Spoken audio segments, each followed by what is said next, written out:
We believe that even small steps can lead to significant impact. At ADM Animal Nutrition, we're on a mission to change the world, one farm at a time. With our global reach and passion for nutrition, innovation, and problem solving, we're here to show our customers how to sustain their future generations with thriving businesses that feed the world sustainably. In a world where more than $600 billion is lost due to inefficiencies and health issues in the animal nutrition industry, we're determined to make a difference. We bring next-generation thinking to solve this challenge. Solutions and services to take our customers to the next level of efficiency and sustainability. Modern animal production faces a fundamental challenge. How do we maximize performance while prioritizing animal welfare? How do we lower environmental footprints without sacrificing yield? The answer lies in the science of nutrition. Today, the difference between surviving and performing at full potential is found in the precise balance of the diet. And this is where advanced feed additives change the game. Our additives aren't just ingredients, they are functional solutions. From bioactives, palatants, and organic trace minerals, to high-stability biotics, toxin binders, and organic acids. We work at a molecular and nutritional level. We optimize gut health to unlock the full genetic potential of every animal, improve feed conversion ratios, and ensure every gram of grain is utilized to its maximum, reducing loss and unlocking value. Let's sustain the future together, where every farm and business counts toward a brighter tomorrow. Together, we can sustain the future with next-generation thinking.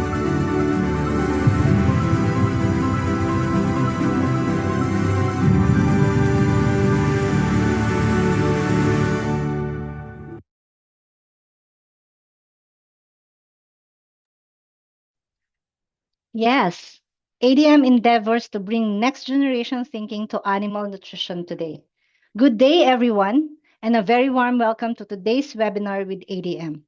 I am Vishal Tolentino from ADM Animal Nutrition APAC Marketing Team, and I'll be your host for this introductory session. Thank you so much for taking time out of your busy schedules to join us. It's wonderful to see participants logging in from across the region and across the world. Your presence here truly makes this webinar worthwhile. Our speakers have prepared a brief technical presentation with a significant time for Q&A. So before we dive into today's program, allow me to walk you through a few quick housekeeping notes to ensure that you get the most out of your attendance here. While the Zoom chat box has been disabled, the Q&A box is available for your use at all times. Please feel free to drop your questions in the Q&A box anytime during the webinar. Our technical team and the panelists will be monitoring it closely and will try to address your questions either by replying directly or answering them during the dedicated Q&A session after the presentation. We will also have a couple of poll questions during the presentation that we encourage you to answer as it is anonymous anyway. Now, it's my great pleasure to introduce our two species experts and distinguished speakers for today's webinar, both of whom bring a wealth of experience and global insight from ADM, a world leader in animal nutrition and agricultural innovation. Our first speaker is ADM Swine Director for Europe, the Middle East, and Africa. As you can see in your screens, she brings over 17 years of experience across senior technical roles, research and consulting, and sustainable animal nutrition. We're delighted to have Aude Simon Giovanni with us today to share her insights with you. Aude, would you like to say hi? Hi, thank you, Viziel, and good morning or good afternoon, everyone. I'm very pleased to be here. Thanks. Thank you, Aude. We look forward to hearing from you shortly. Joining Aude is our second speaker, Dr. Vahid Kasaksara, ADM's Global Species Lead for Poultry, whose profile is now on your screens. As you can see, Vahid brings a truly global perspective to his work with his vast experience in research, project, and product management, where science meets strategy in poultry production worldwide. We're delighted to have him share his insights with you today. So without further delay, let's get started. Over to you, Dr. Vahid. Thank you, Viziel, for the introduction, and hello, everybody. I would like to have a good webinar together, and we are available for you for any question at the end.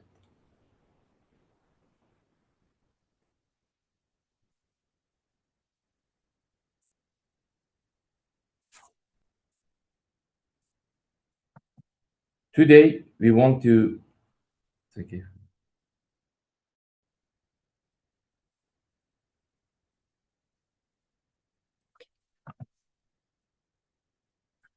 Okay, sorry for the delay. We have just to wait. The first slide is uploading for you. I think it's okay.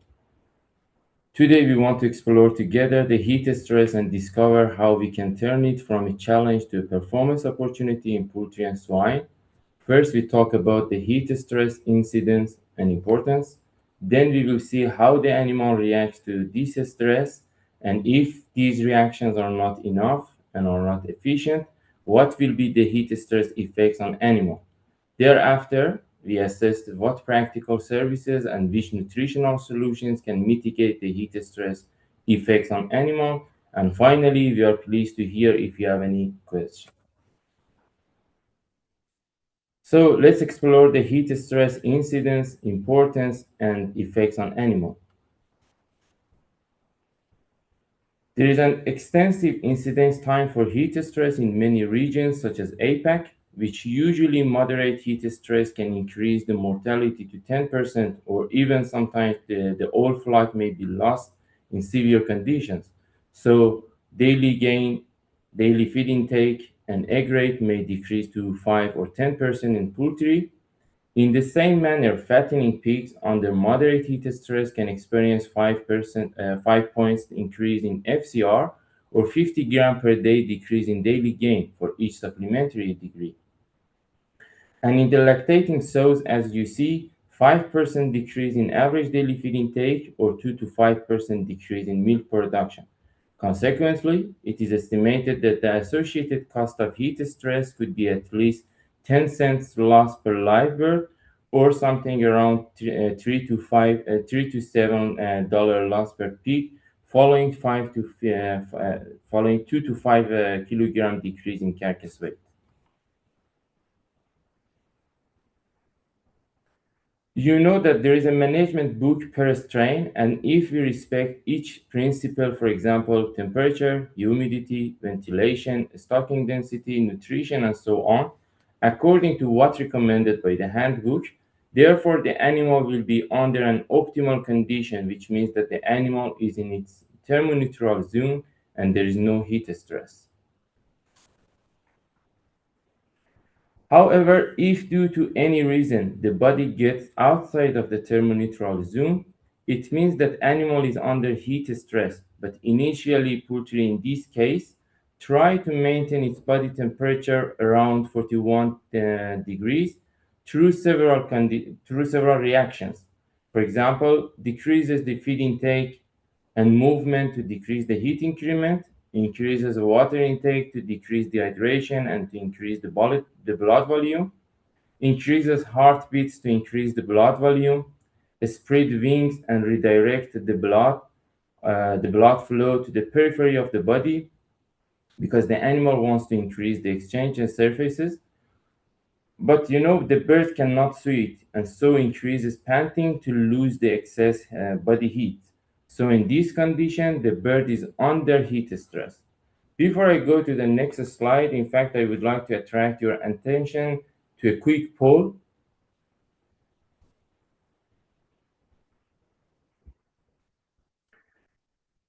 So you see the question is that panting alleviates heat stress and decreases the respiratory disease. Do you think it is true or false? So I wait some seconds for your replies, and then we will go to the next slide to have the answer for this poll.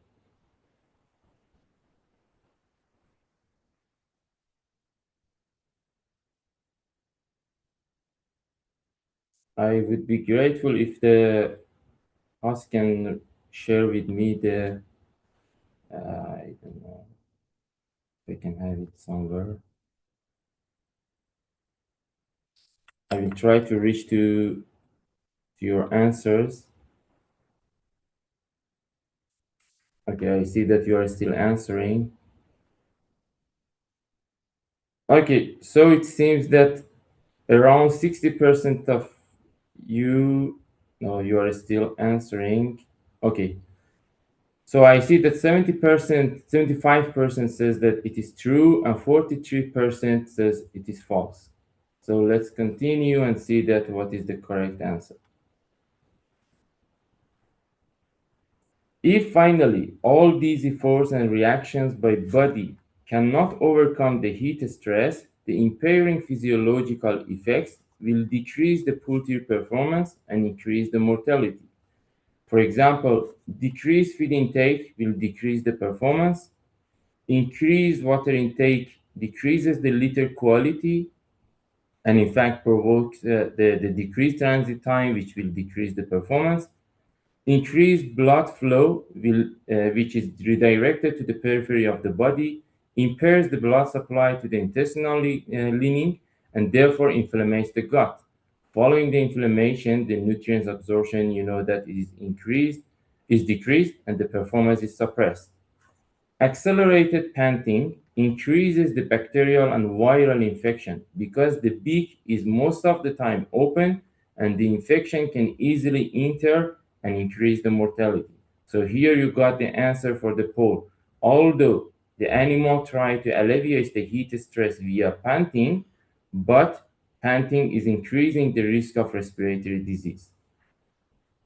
In addition to the main point following panting is that accelerated panting increases the carbon dioxide exhale, which it means that the blood carbon dioxide and bicarbonate decreases and blood pH increases, which is called respiratory alkalosis. In addition to this alkalosis, also this decrease in blood carbon dioxide and bicarbonate will decrease the eggshell quality.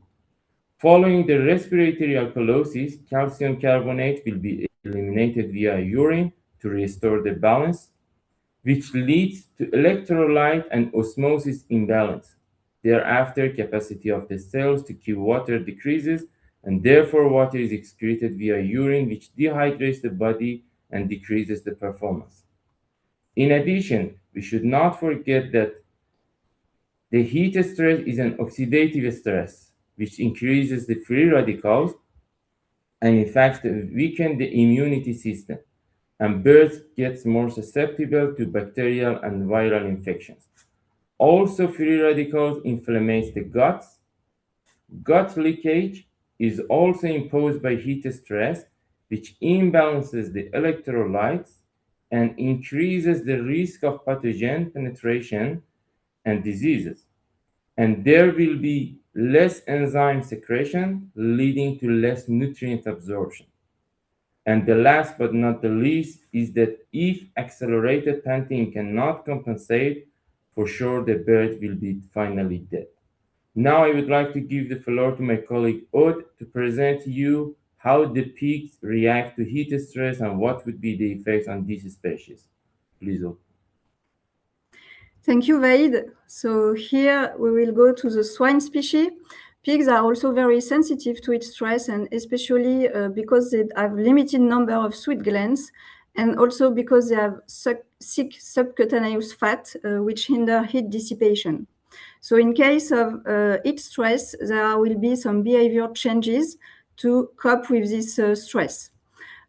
Just few words about heat stress. It's not only about temperature, but it's also about relative humidity. And you can see that this humidity can change the temperature from which heat stress will occur. So for swine, heat stress can start to occur even from 24 degrees for fattening pigs. So then in terms of reaction to dissipate this heat, there will be strategy to reduce first the heat production and then to increase the heat loss. So to reduce the heat production, the objective for the animals will be to reduce extra heat production, but also to reduce the internal heat production. And for this, they will, as for poultry, they will reduce feed intake and they will reduce their physical activity. They will also increase the water intake. Then to increase the heat loss, it will be done via evaporation or via conduction. Also, as poultry, they will increase the panting and redirect the blood flow to periphery. So at the end, you can see that the reaction of pigs to heat stress is very similar to poultry. So I will not repeat what Vaid has explained just before, but just keep in mind a few effects of heat stress, especially oxidative stress, reduction of feed intake, gut inflammation and gut leakage, and electrolyte imbalance, because this is those criteria on which we will focus in the next part. Concerning swine, I just want to do a special focus on lactating sows, as those animals are high-producing animals and they are very sensitive to heat stress. And they have a low thermal neutral zone, you can see between 12 and 20 degrees. So, of course, they will react as fattening pigs with increased panting and also reducing physical activity, increasing water intake, and of course, reduction of feed intake. And here we will have a big impact, especially on milk production, reduction of milk production, and an increase in terms of body weight mobilization. And this will have an effect first on the performance of the litter, but also on the performance, reproductive performance for the next cycles. So it's also very important to take care of our lactating sows in case of heat stress. Just a comment is that depending on the facilities at farm level, the maternity room very often is heated for the newborn piglets, and so then the lactating sows may be constantly under heat stress condition in some cases. So to conclude this first part about heat stress, we have seen that it's a big issue concerning animal performance, but it's also a welfare issue both for swine and poultry. So now let's switch to the second part to see how to cope with this heat stress and what will be ADM holistic approach for this challenge. So we will see two different parts, first concerning our services and then solutions.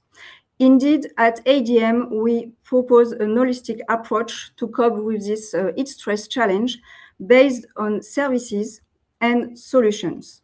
So services can include on-farm management advices, can include also formulation adjustment, and also we have a big range of digital apps that are not especially dedicated to heat stress, but that can be really supportive to follow the performance of the animals and the quality of the feed. And then in terms of solution, we will see in the next part our specialty and additives, how they can support to cope with this heat stress challenge. So let's start with the services. First, just to keep in mind that you are the first tool, meaning that the farmer has a lot of importance to check his farm conditions and animals. It's very important to check all the facilities and to be sure to ensure that all the machines are working well, especially the water system. And also it's important to check the animals. So what is the animal behavior, how they are feeding, how they are drinking, how is the environmental conditions, the odor at the farm level is also important to check. So let's start with few advices. So first, in case of heat stress, it will be very important to increase the air speeds to lower the perceived temperature for the animals. So Vaid will explain a bit more in details in the next slides. It will be also very important to maintain an easy access to fresh water. So it means that the animals have to really have access easily to fresh water. And that's why it's very important to check this water system to be sure that the water flow is also in line with the needs of the animals. If possible, it will be also very supportive to schedule the meals during the coolest time of the day, and also to avoid sudden changes in the composition of the feed. Especially for swine, it could be also interesting if you are equipped to offer additional water through liquid feeding. But in this case, it will be very important to pay attention to the storage condition to avoid any fermentation issue. Then for swine, one action that can be taken is also to reduce the stocking density. At the first departure for slaughterhouse, don't hesitate to remove one additional pig per pen because it will reduce the density for the pigs that will stay longer, and they will really benefit of this lower density. So just few details about feed and water management recommendation for swine. So as mentioned, if it's possible in your case to give the feed during the coolest time of the day, it can also help the animals to manage their feed intake and to ensure enough nutrient intake. If possible, you can also distribute several meals, so smaller meals, but more often during the day. And then concerning water, as I mentioned, it's really very important to check the water flow at the drinker. So here you can see some figures. Of course, it's really important to keep in mind that the pigs can drink between 4 to 12 liters per day, so it's quite important. And it's very important to ensure that they have access to fresh water. Concerning density, again, here is just also some numbers that you can keep in mind. Of course, the first thing to check is that you are in line with the regulation of your own country. But then, as we have seen before, decreasing the density will be also very helpful for the animals to reduce this heat or high temperature perception. So now I will let the floor to Vaid to go a bit deeper in the ventilation system for poultry. Thank you, Aude. This slide is illustrating about ventilation. We know that ventilation is one of the most important management practices under heat stress because we want to capture the humidity and push out the gases. We should have a negative air pressure, which is depending on fans and inlet condition. To improve the ventilation, cooling pads and baffles have the key roles under heat stress, but please do not forget that cooling pads are ideal for low humidity region under heat stress, and baffles are more suitable for adult birds under heat stress than the young chicks. Before going to the next slide, I would like again to attract your attention to another poll for another question. As you see, the question is that, do you believe the more temperature we have at the farm level, the lower humidity is required? Do you think it is correct, it is true, or false? We wait some seconds to have your answers, and then we will get the answer through the next slide.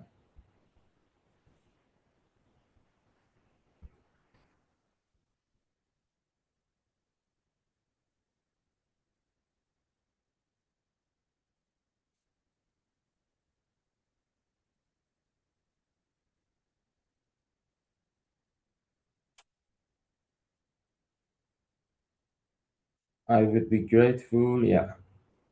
Okay, so I see that 73% says it is true and 28% says it is false. Let's see what is the correct one. Okay. Under heat stress, it is recommended to increase the airspeed to 1 to 3 meters per second, but be careful that it is only for adult birds because the airspeed is for young chicks, and it should not be because the airspeed, if it is a lot for the young chicks, it can make the respiratory diseases because of the draft. And then here you see that humidity is in close correlation with temperature because the humidity can differ the field temperature from that shown by the thermometer. So it means that the higher heat stress or the higher temperature you have at the farm level, the less humidity is required at the farm. So here you can get the answer for that poll we have. In fact, a lot of poultry farms in APAC are as open-sided houses, which their management practices would be rather different from closed farms. Here, I would like to indicate some key practices, such as the higher the roof is above the bird, it is better. Or, for example, it is better to build the roof of the house with an angle of 45 degrees to decrease the radiant heat accumulation. Under roof insulation is also recommended, or for example, opening the bottom curtain would be helpful from 2 weeks onwards. I would recommend you have a look at the different strain guidelines or guidebooks for these practices for open-sided house, which there are also good information how to build these open-sided house. There are still other management practices such as giving clean cool water, rescheduling feed distribution time to the cool time of the day, or for example, respecting the flock density and etc., which you can find them easily in the different handbooks. But honestly, I would prefer to benefit our remaining time of today's webinar about the nutritional strategy. In fact, when your flock is under heat stress, the on-farm technical management is not the only support from ADM, and we alleviate the heat stress through ADM services of formulation adjustment. For example, an increase in oil concomitantly with a decrease in starch level, you know that it reduces the heat increment and the animal can cope with heat stress. Supplementing amino acid seems a good solution, as enough amino acid can maintain protein synthesis and support the immune function under heat stress. It is also important to keep a good chloride to sodium ratio and also should respect the standard dietary electrolyte balance. Supplementing vitamin C or its protected form is very common and very beneficial. And for example, adding betaine is another nutritional strategy to improve the absorption of vitamin and minerals under the heat stress. There are still other possibilities through the feed formulation adjustment to cope with the heat stress, but we can discuss them later during the Q&A section if the time allows us. Now I would like again to give the floor to Aude to give you some more details or some details about the pig feed formulation adjustment. Thanks, Vaid. So for swine, it's also quite similar to what Vaid explained for poultry. So it will be also important to adapt the nutrient concentration to compensate the reduction of feed intake, and especially about amino acids. As we have seen, they can be very important, especially to support the immune system, but also, of course, to support protein synthesis and muscle protein deposition. Then rebalancing the electrolyte balance will be important to compensate for the effect of the hyperventilation. Fortifying in vitamins, and especially vitamins B, E, and C. Organic selenium can be used, polyphenols as well, to have some antioxidative effect. And then what is specific to swine is what we call extra heat nutrients. So extra heat is, as you can see on the graph on the right, you can see it's the difference between metabolizable energy and net energy. So here you can see this is a heat increment. So this is production of heat due to the feed intake, due to intake of feed. And then by reducing this value, it will help to reduce the heat production by the animals and then to be less under heat stress. So, of course, as it was explained for poultry, for example, increasing oil can be interesting because oils combine both a high net energy value and a low extra heat value. So the objective here will be, thanks to this nutrient, to have a safe constraint on this nutrient to tailor formulas that will reduce this production of extra heat, and therefore that will allow to limit the decrease in terms of feed intake. So now let's continue with the second part of our holistic approach, which will be more our that is especially adapted to animals under heat stress.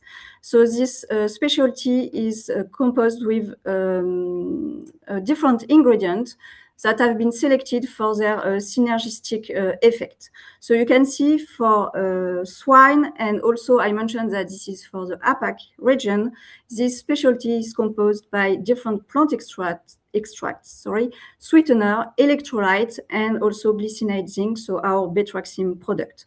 So the objective of this product and this specialty mixture is to manage inflammatory response, to preserve intestinal integrity, stimulate appetite, and reinforce nutrient absorption, reduce oxidative stress, and avoid electrolyte imbalance. So as you can see, our objective was to really target the main effect, negative effect of heat stress on the animal.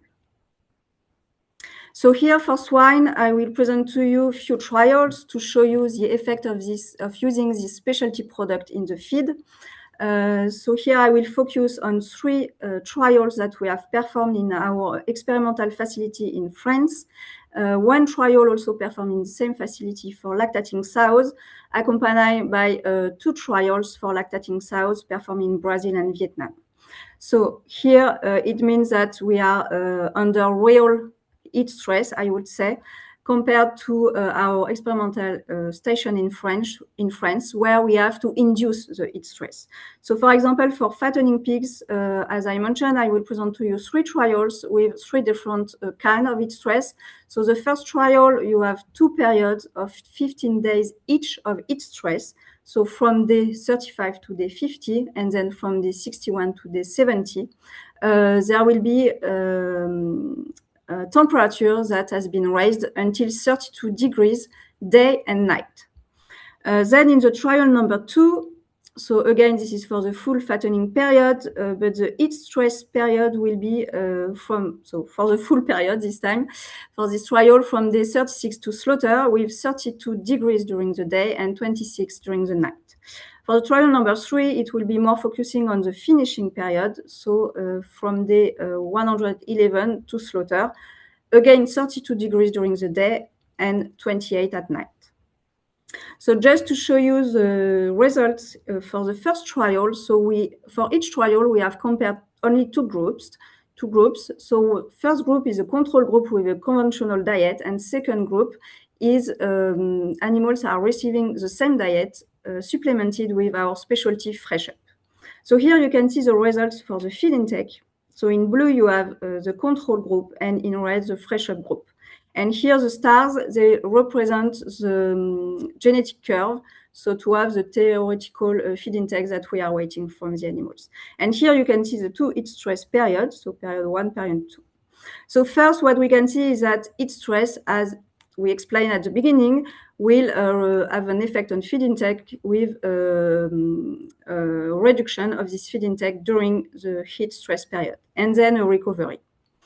Then if we compare the two groups, we can see that using Fresh Up will help to mitigate this reduction in feed intake. So you can see that the reduction in feed intake is lower with the Fresh Up group.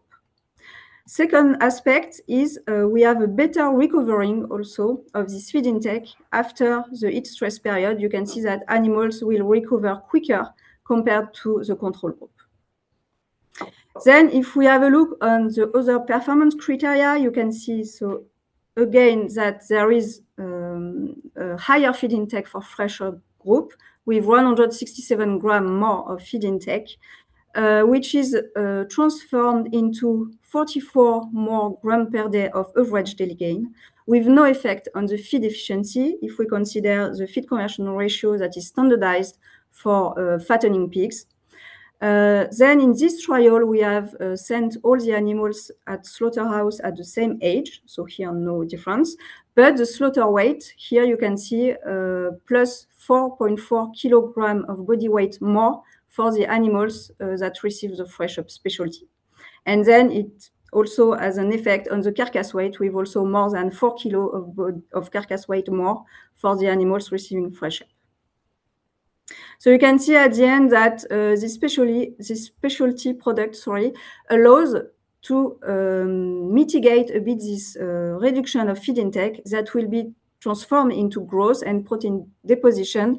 And so then at the end, it's also more kilogram of pigs that can be sold in terms of economic value. So just, I will not explain the 3 trials in details. Here on this graph, you can see average daily gain and feed conversion ratio for the 3 trials. So you can see trial 1, 2, 3, and the control group is in gray and fresh up group is in pink. So you can see that for each trial, we have a significant difference in terms of average daily gain, with a better average daily gain for the animals receiving fresh up, on average plus 81 grams per day of average daily gain. And for feed conversion ratio, it's the same. We have better performance for the groups receiving fresh up. So you can see that in some cases, feed efficiency is quite low, also because heat stress has a big impact on this criteria. And you can see the difference. On average, we have a reduction or an improvement of the feed efficiency by 3.5% for the animals receiving fresh up. So if we turn this into economic calculation, so we have made the calculation for an increase in terms of carcass weight of plus 1 kilo only. And with this calculation, we have an ROI of 1 to 3. On average, we have 6 kilograms more in terms of carcass weight for the 3 trials. Then for lactating sows, so I will show you also the results of the 3 trials. I remind you, we have 1 trial performed in France, 1 trial in Brazil, 1 trial in Vietnam. So here you can see the results expressed in percentage of the control group for feed intake, for litter weight at weaning, and for sow body weight loss. So you can see that in all the trials, we have a beneficial impact of using fresh up, with a nice impact on feed intake for the French and Vietnamese trials. We have also for all the trials an increase in terms of litter weight at weaning. And also we have a reduction of this body weight loss thanks to the usage of fresh up in lactating sow feed. Now in our trial, so we have increase of feed intake for the sows receiving fresh up, reduction of the body weight loss, and increase in litter weight at weaning. So for our trials that we have performed in France, we have also followed the animals during the next cycle. And here, what we have measured is the number of, or the percentage of empty sows, and also the total burn per liter at the next cycle. And you can see that for the sows that receive fresh up, we have a reduction in terms of percentage of empty sows during the next cycle, and a drastic reduction. We have also an increase in terms of total burn per liter during the next cycle. So here you can see it's 1.5 more piglet per liter. So at the end, fresh up is also a solution that will have a beneficial effect on the reproduction performance for the sows, and it will then allow to limit what we call the summer infertility syndrome that is quite common during heat stress. So at the end here again, we have calculated an ROI based on this information. And here we have used only if we can gain 1 pregnant sow per batch. Then we have a return on investment at 1 to 10. So at the end, this nutritional specialty is an effective solution to support, as we have seen, several criteria, and especially economic criteria.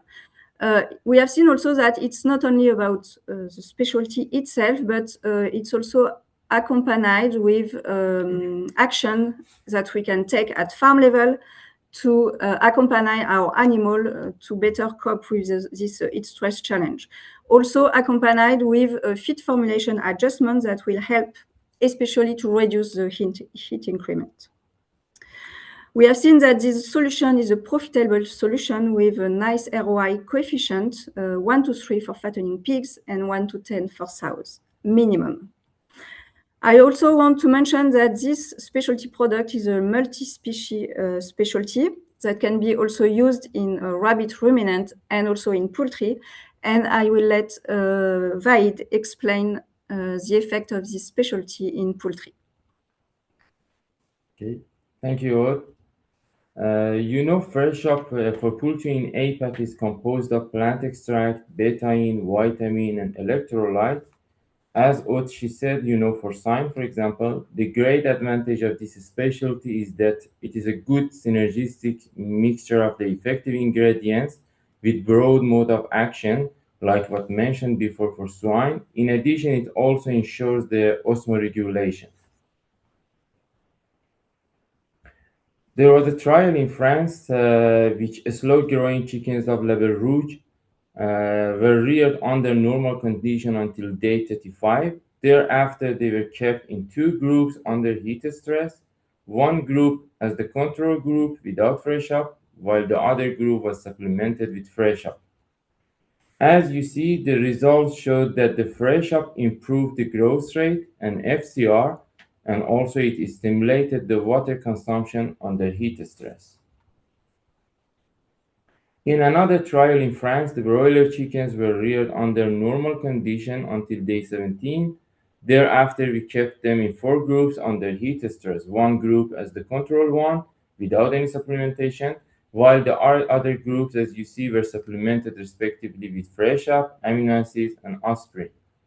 Data showed that fresh up was more efficient than the other supplementations on broiler body weight, FCR, and mortality rate.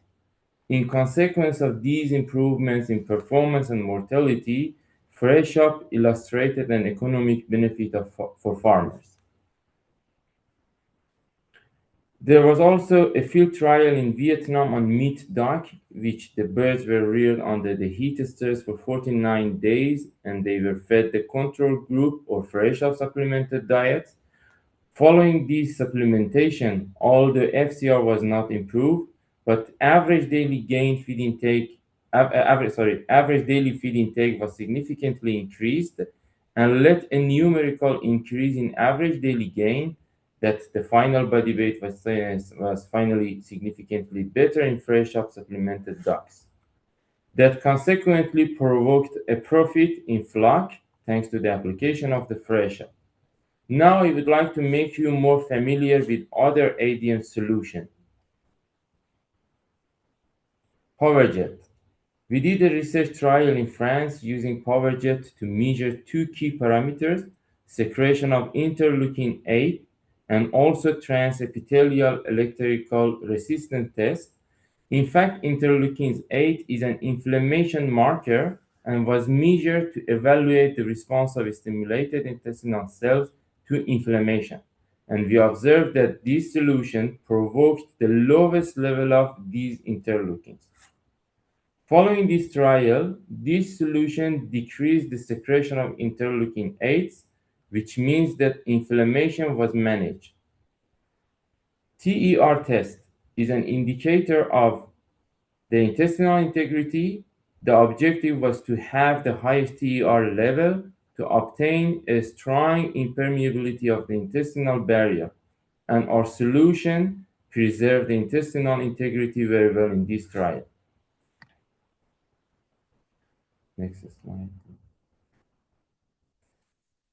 Following these anti-inflammation and intestinal integrity effects by PowerJet, I would like to show you that the technical performance effects of this solution on broilers under heat stress, and in this trial, PowerJet was compared to protected vitamin C, and we observed that PowerJet performed better than protected vitamin C under heat stress, which in fact it was through the supporting the feed consumption and growth rate.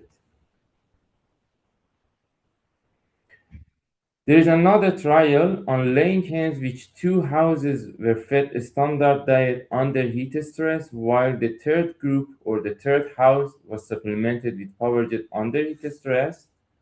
And as you see, PowerJet increased the feed intake, laying rate, and egg mass. And as more eggs were produced per hen, So it is supposed that more profit was generated. And also thanks to power jet, you see that the quicker a start of lay happened, which is more close to the genetic potential. The other ADM solution is extract 6930, composed of caracrol, cinnamaldehyde, and capsicum oleoresin. And their mode of action is through the antioxidant effects on gut mucosa by caracrol and cinnamaldehyde, or the improvement in digestive secretion and immune modulation by capsicum. Here I would like to present some results showing those claimed mode of action. For example, you see in a series of broiler trials in Turkey, UK, and US, you see that extract is improving antioxidant status, improving fat digestibility, and also sparing around 68 kilocalories of metabolizable energy. Here, let's see the beneficial effects of extract under heat stress. In fact, in this trial we did in UK, as you see, the birds were reared under normal conditions for 21 days. Thereafter, we kept them in two groups, one group without heat stress. The other two groups, they experienced the heat stress until day 35, but the third group was supplemented with this additive. And in fact, in heat stress broilers, extract 6930 did not affect the feed intake and water to feed ratio. And as I showed you in one of the slides in the beginning of the webinar, the reduction of feed intake is part of the broiler's physiological adaptation to heat stress, and it limits the excessive heat production or heat increment by the nutrient metabolization. So these results suggest that extract 6930 is not contradicting this physiological adaptation to heat stress. But there was a tendency by extract 6930 to improve the body weight gain and feed conversion.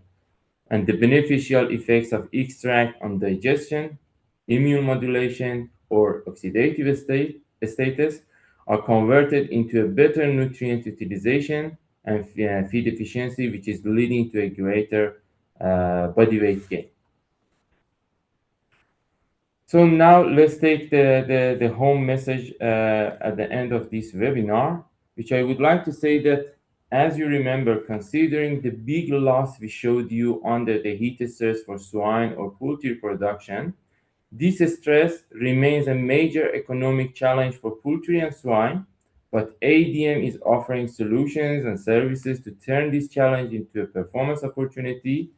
Because thanks to these solutions and services, heat stress is mitigated at farm and in animal, and consequently allows the animal to reach its full genetic potential.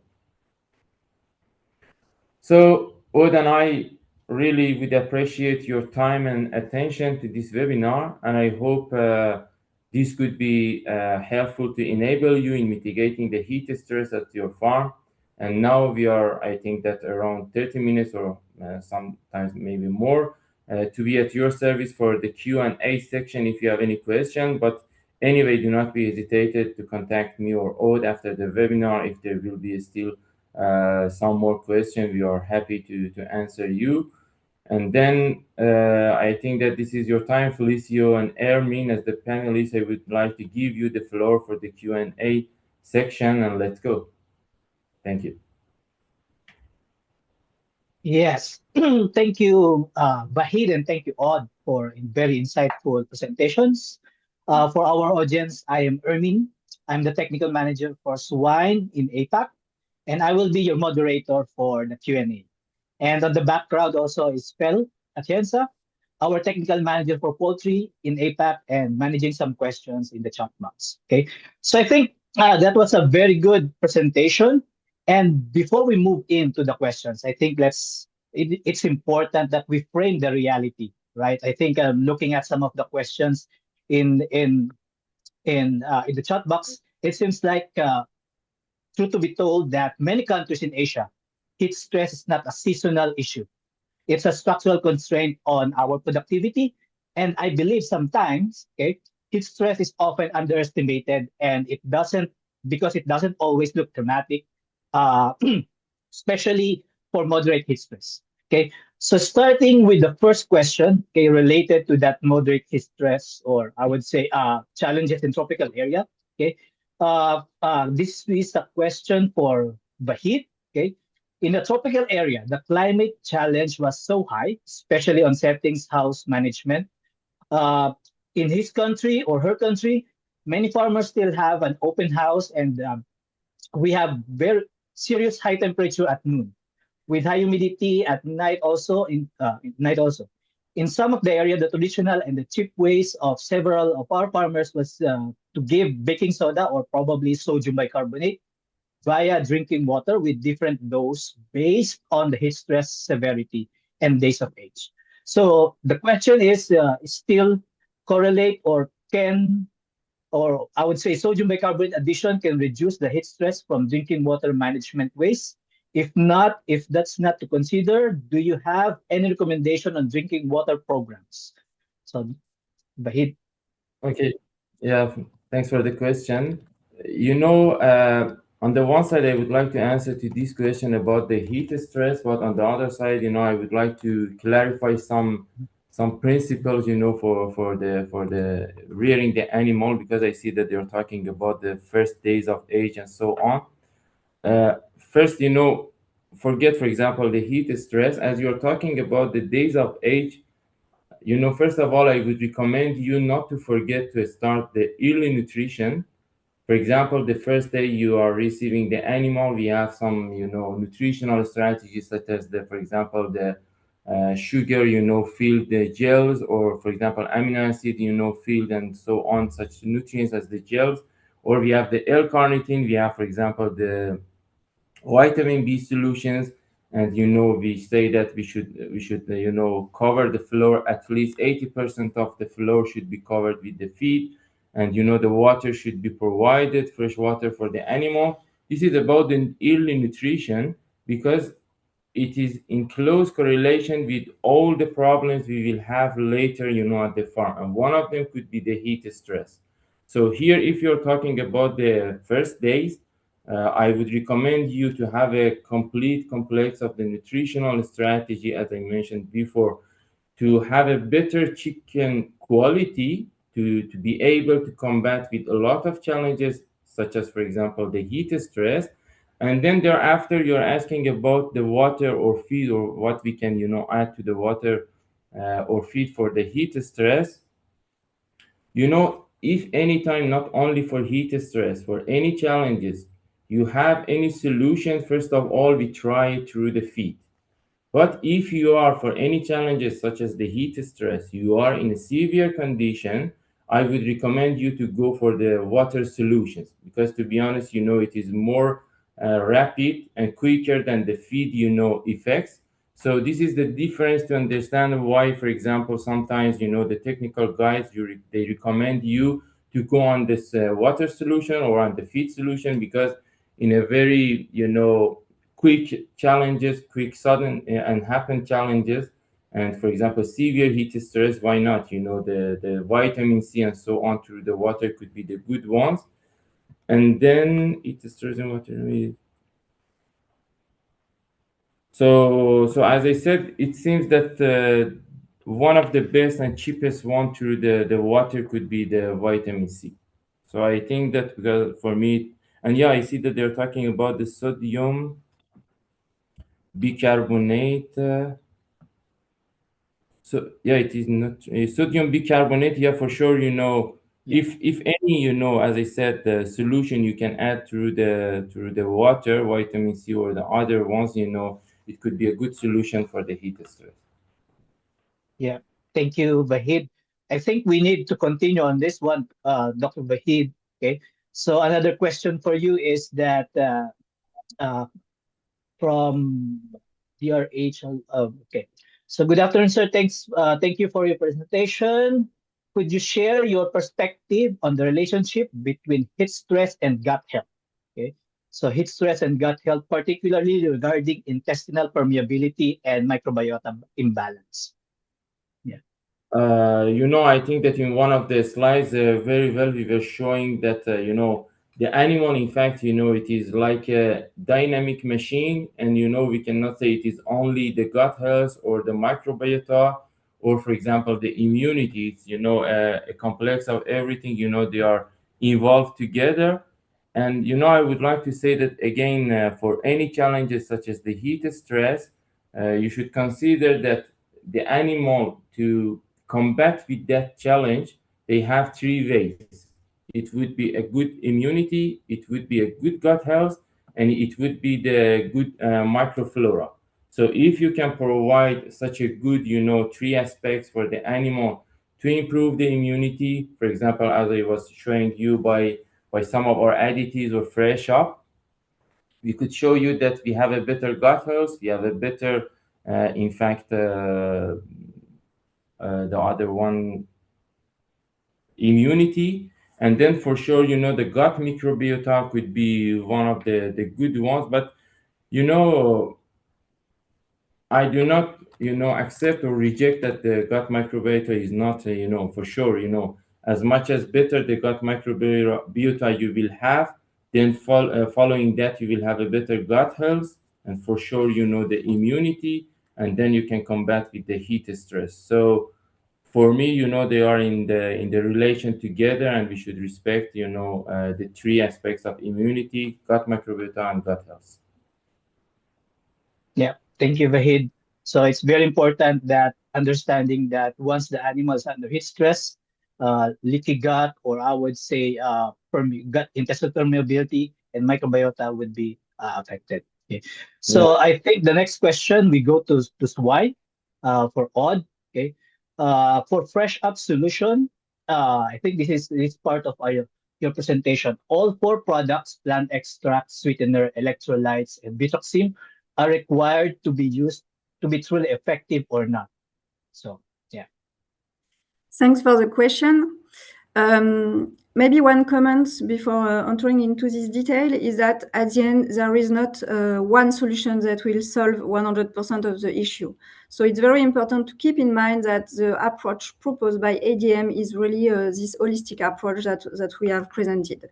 So to come back to the fresh up solution specialty, here, this is, as I mentioned, the recipe that has been developed especially for the APAC market. So it means that we wanted to focus on all the main effect of heat stress on the animals.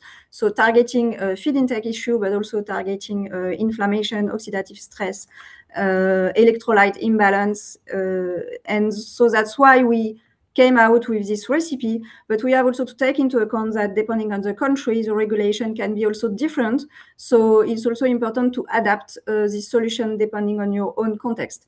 Then also maybe depending on what you are using in your feed currently, maybe we can also adapt the recipe. So I think of course, more you will activate levers that are effective alone, and more you will have effect at the end with this also with this synergistic effect that we mentioned. But we have also to be pragmatic, if I can say. So the best way for you is to contact your local contact at ADM, and then he can accompany you to really fine-tune the best recipe for your own context. Yeah, thank you, Odd. So I would say for APAC, you can reach out for poultry to Dr. Felicia, and then for swine, it would be me. Okay. So thank you, Odd, for that answer. Just a follow-up question for you based on the research for fresh up on swine. Okay. Do you have any research on the gestating sow? The gestating period, in fact, our main target is really fattening pigs and lactating sows, because those animals are the most sensitive to heat stress. Then, of course, if you observe like increasing panting, for example, in gestating sows, it means that they are under heat stress. So we don't have quantified data to share with you, so we don't have research trial on gestating sows, because as I mentioned, it was not our main target. But of course, again, you can develop maybe your own product depending on your context again. So you can also contact your ADM local contact and discuss with him to check how you can develop a solution for gestating sows. But then all the advice that have been mentioned at farm level in terms of feed formulation can be also applied for gestating sows, of course. Then it will be a question of profitability and return on investment. So yeah, don't hesitate to really to check with your ADM local contact to have the most adapted advice to your case. Yeah, thank you, Odd. That's a good one. Okay, so I guess we move on to poultry again to Bahid. But this one I think is more on the feed additive aspect. Okay, question is that I see that PowerJet and Extract 690 have anti-inflammatory and antioxidant effects. So in order to optimize cost while still maintaining good efficiency, which product would be the better choice? Good question. Yeah, that's, again, let me see the power gen extra have anti-inflammatory effects. So in order to optimize the cost, While still maintaining good efficiency, which product will be the better so choice? yeah, it's a good question, but let me say that it's not the way that by just a simple question like this, I cannot, and I do not recommend you to use PowerJet or Extract. We should not forget that when you see any challenges such as the heat stress, first of all, you should see that what is the main, for example, signs and what are the main physiological and metabolic, for example, changes you're seeing by the animal. And then you should relate it to the mode of action of one of those products, for example, PowerJet, Extract, or Fresh Up, to see that which one is more being matched with that product. So I mean that first of all, you should consider the mode of action of the product, which one is better for this challenge or for this physiological, signs. Then, okay, you should see what is the price, and then you can economize for your diet. Then you should see which product is available in your region. You should see what is the regulation for your region and country regarding any of these products. And then, for example, in some cases, for example, if you are the small farmers, for example, fresh up could be a good choice for you because it's a complete and a synergistics and complex one. But for example, for the integrator and the big farmers, for example, the additives could be one because already maybe they have the vitamin beta in and so on. So let me answer, like this, that you should respect the availability, the regulation, the price, the mode of action of the product, and the signs and the metabolic and physiological signs of your animal, and then try or say that which one could be the best for you.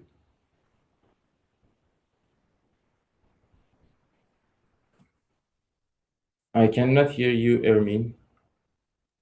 Yeah, thank you, Vahid. Sorry, I mute my mic. So a lot of questions are coming. So uh, let us get another one for poultry. I think I've seen this one from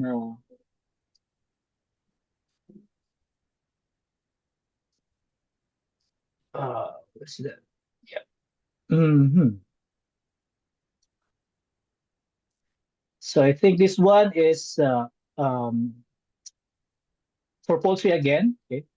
If any bad effects, if I use uh, electrolytes, baking soda, or vitamin C to minimize heat stress effects to chicken, would you share how much dosage better to use for three of them in water, drinking water? So just a question of combination of electrolytes, baking soda, and vitamin C in drinking water to minimize heat stress.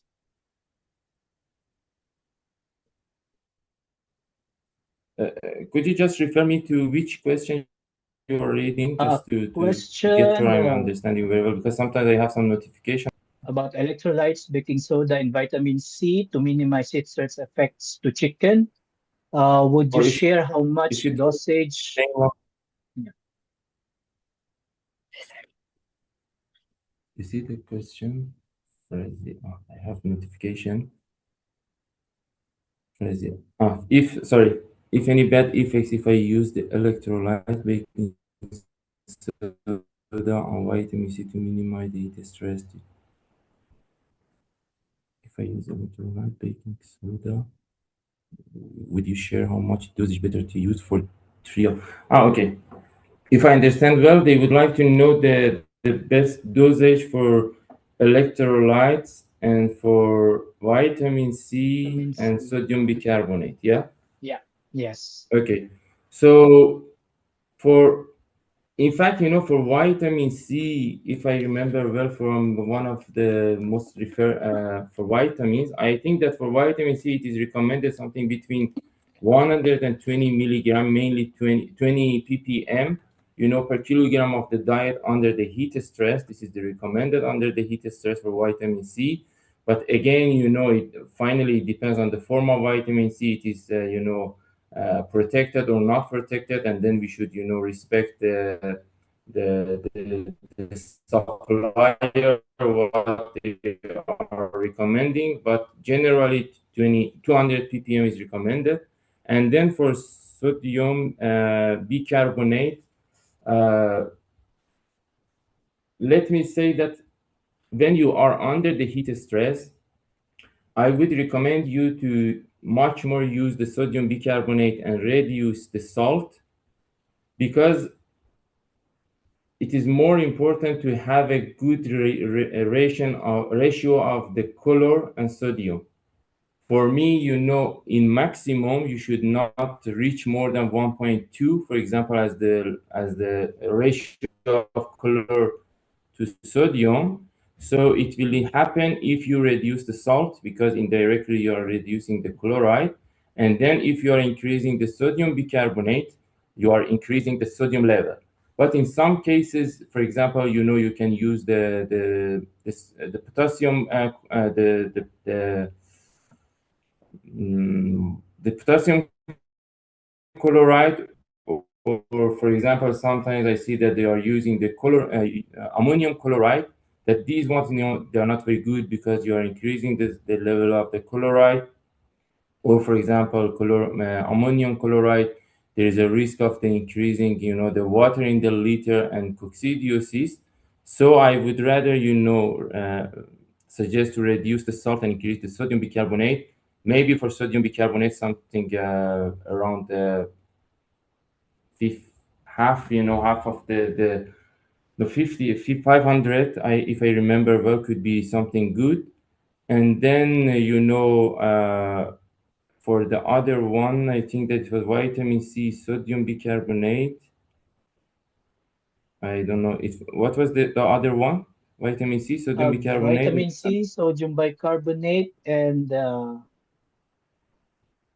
baking electrolytes. And for electrolytes, the recommendation is something between 220 and 240, to keep the animal under the best condition regarding the dietary electrolyte balance. But I know that, for example, for the laying hen or for the breeder, it's rather difficult to reach the 220 and 240. But at least I think that the lowest should not be less than 180 milliequivalent per kilogram of the diet, as the DEB for the poultry. So the more you provide the DEB, so the more health and the less challenges you will see at your farm. Yeah. And for Thank you, sodium Bahid. bicarbonate, just to give, it seems that 0.3% sodium bicarbonate could be a good range, under the heat stress for the poultry. Yeah. Thank you, Bahid. So um, we have a lot of questions on poultry. Okay. So thank you for our participants for Yeah, sending for sure. all these questions.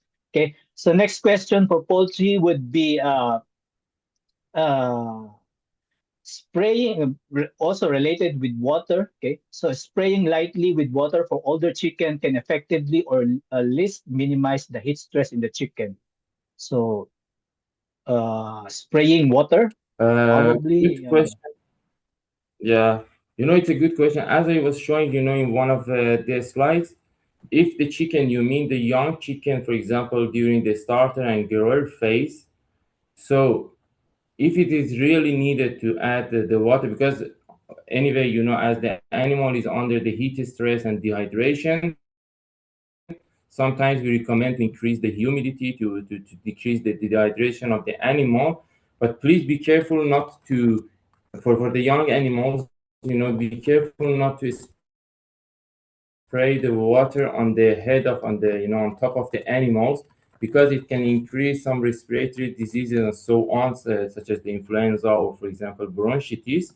So for the young animals, if it is needed and you see some good effects under the heat stress, you can spray, on the wall, or you can spray, on some part of your building or your house that there is no the animal. But for the adult animals, if, for example, they are more than 30 days of age, I do not see any problem, if you are going to spray, the water on the head of the animal, or if, for example, you are increasing the air speed, there is no problem for the adult animals.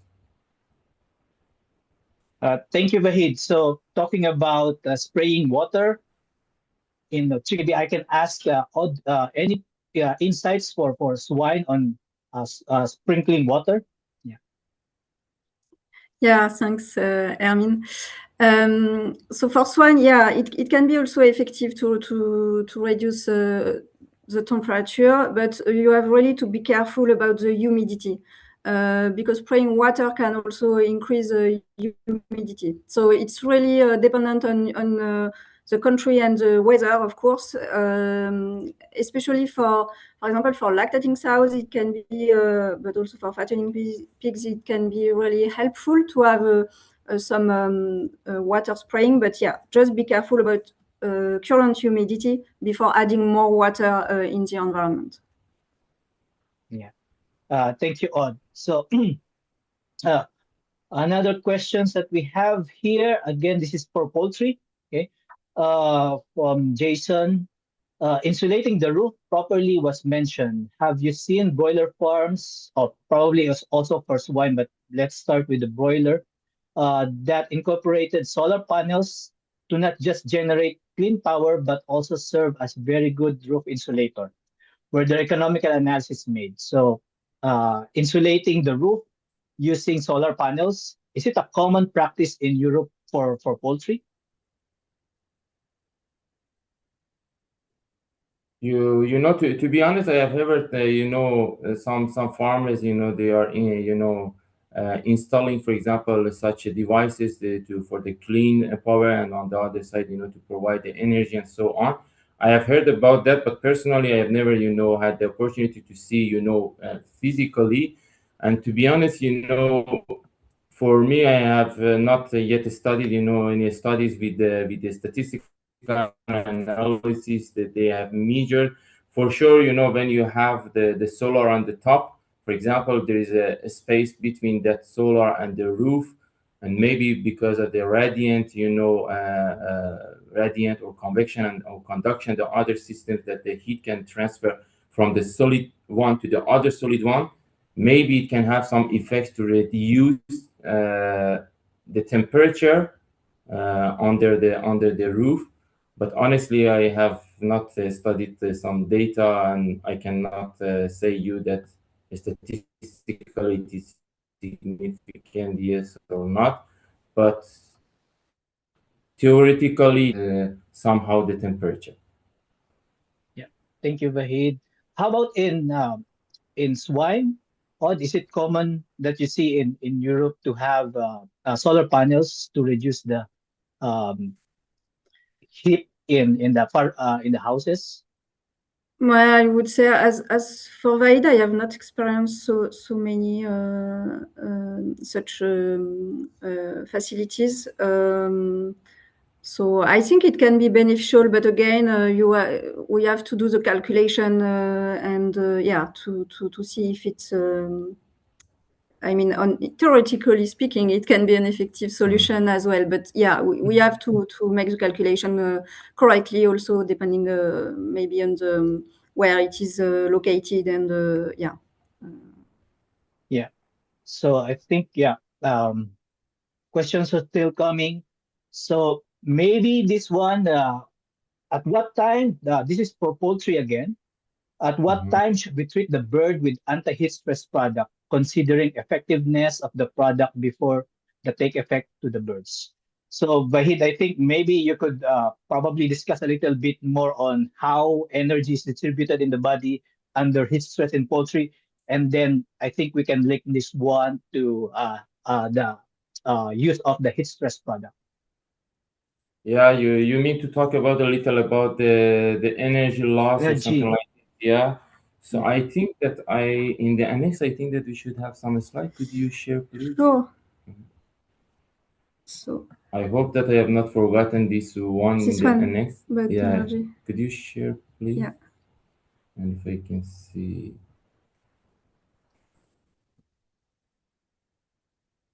I will try to find one slide about this one if we can. Yeah. So hopefully we have it. So thanks for this question.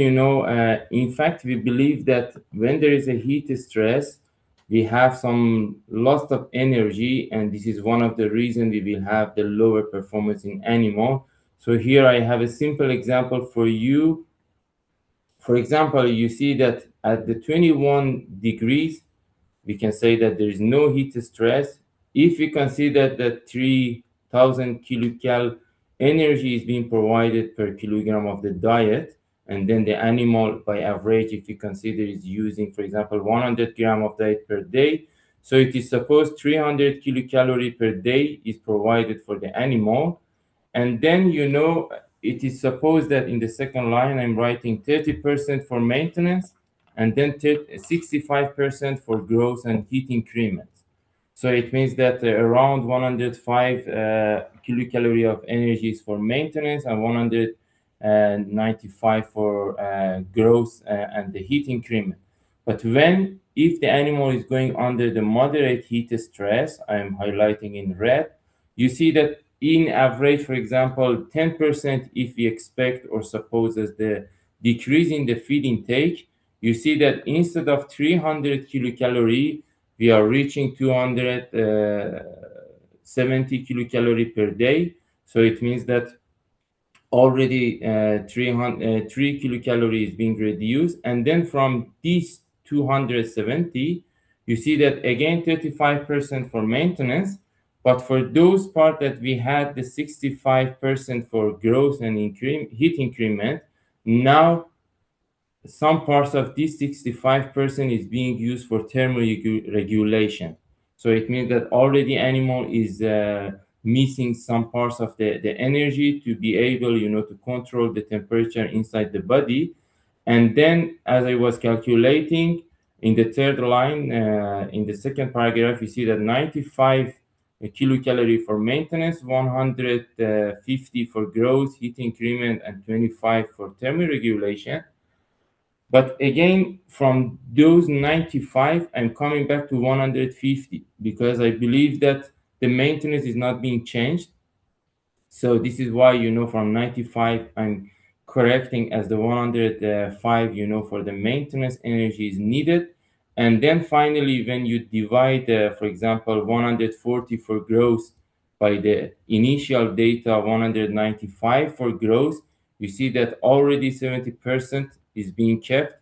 And unfortunately, because of the heat stress, as a conclusion, 30% of the metabolizable energy is being lost for growth. But please consider this is just an example, and maybe sometimes you have more or less than 10% of the feed intake, or maybe the animal is consuming more or less than 100 gram per day, or the energy of diet maybe it is more or less than 3000 kilocal.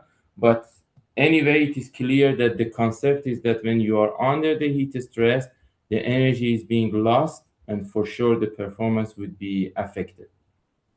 So, and then your question, could you repeat again after this one? Yeah. So I think the question is, uh, at what time should we treat the bird with the anti-heat stress product, considering that you discussed some and about the considering effectiveness of the product before the take effect to the birds? Yeah, good question. In one of the slides that Ochi was presenting you, she was talking about the the services we have from our technical, or for example the farmer, they can do it. This is, to have a look at the behavior of the animal, and to check, for example, the panting, to check the feed behavior, to see how they are, watering, for example, how is the movement, how is, for example, the concentration or stock density during the whole, house. So I want to say that one of the most important is panting. We should be careful for poultry for panting. If the rate is being increased, you should get alert that heat stress is coming. The other one, as I see, that if you see the stocking density is being changed and the animal, they are going together or separating from each other, this is the other one you can see. And for sure, there are a lot of free digital application, by the different apps. You can, download it freely on your phone. And then it is better to get aware some days before that the heat stress is coming, and, not to act very late and not to wait until the day the heat stress is coming. I mean that it could be, it's not a sign, but not for animal, but, indirectly you can get. So by a lot of signs, as I said, you can understand the animal is under heat stress or going towards the heat stress. And for sure, you should go for the nutritional strategy, and for sure, the technical management of the farm. Yeah, thank you, Vahid. So I think we're close to our still questions are coming, but maybe I will ask the last question for Odd. Okay, so it would be a hypothetical question. So if there will be a heat wave tomorrow, what will be the three immediate actions that I need to do in my farm based on your expertise or experience? Thanks, Hermine, for this question. So three immediate actions at farm level. So at farm level, the first action and level is to check the facilities and especially the water system. For me, this is really the first action because you can have the best farm with the most modern equipment, etc. But it's really important to check the water system to be sure that animals have access to this fresh water and as much as they need. So it's important to check the water flow and to be sure that that this aspect is okay. Yeah.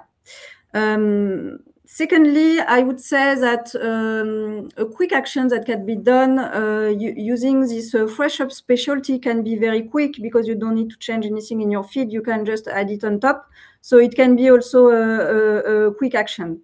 And then maybe on mid-term, the next action would be to discuss with your nutritionist to adapt your feed. So in this case, for maybe third point can be to check this formulation to really adapt, as we mentioned, amino acid concentration in the feed, to check the electrolyte balance, to check the vitamin content. So it's important to focus on the feed formulation, but also to check your premix recipe. And for swine, we have also this extra heat nutrient that can be very interesting to minimize when you formulate the feed. So that would be my 3 points. Yes, thank you.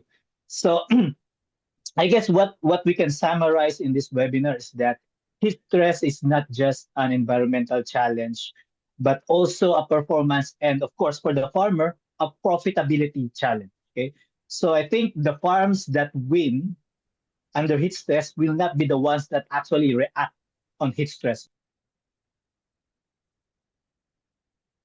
You are mute, Hermine. Oh, yeah, thank you. Yes, thank you, Odd. Okay, so I think what we can summarize in this webinar is that heat stress is not just an environmental challenge, but also performance, and for the farmer would be a profitability challenge. Okay, so the farms I think that will win are not the ones that react under heat stress, but are the ones that are prepared or designed to perform despite the heat stress challenge. So looking at environment, housing, management, and of course the support of nutrition. Okay. So again, thank you to our panelists for the valuable insights. We still have a lot of questions coming, but but all the unanswered questions will be addressed via post-webinar communication. So on behalf of ADM, we appreciate our audience for joining and for sharing their thoughtful questions. Okay.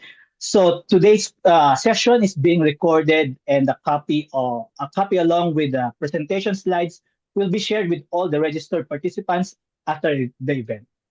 And of course, thank you very much. And we hope to see you again on the next ADM IFID Link webinar in the future.